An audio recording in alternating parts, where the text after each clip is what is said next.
We've all seen the movies.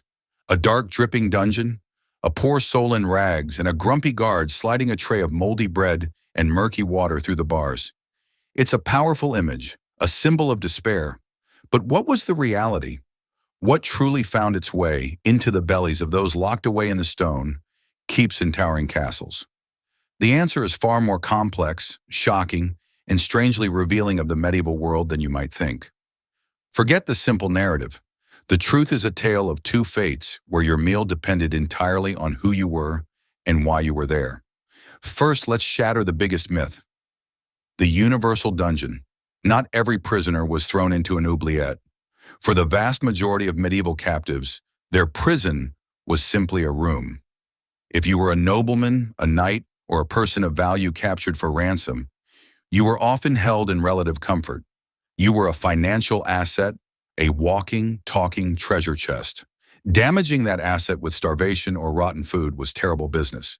The account books from castles like the Tower of London are incredibly telling. They show that high-status prisoners often dined on food comparable to the castle's own lords. We're talking about fresh bread made from high-quality wheat, a variety of meats like beef, mutton, and pork, fresh and saltwater fish like salmon and herring, and even luxuries like cheese, ale, and wine. They were fed well to keep them healthy, presentable, and alive until their ransom was paid. Their imprisonment was an inconvenience, not a death sentence. But what about the other side of the coin? The common criminal, the political prisoner, the unfortunate soul who had angered the local lord? Their fate was starkly different. For them, the diet was a weapon.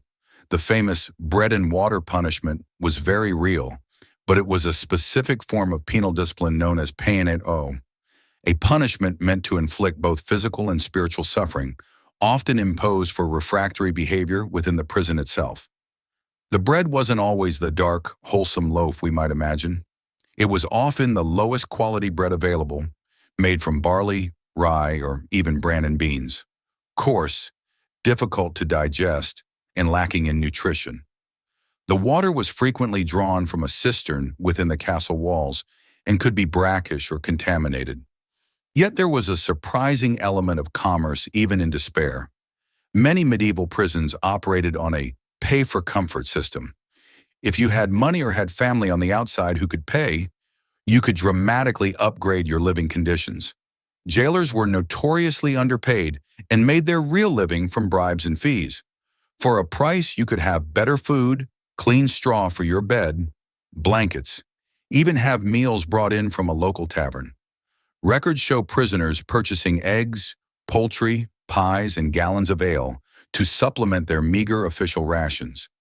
This created a brutal class system within the prison walls, where the rich could live in relative ease while the poor faced true deprivation. Then there was the ultimate tool of control, deliberate starvation.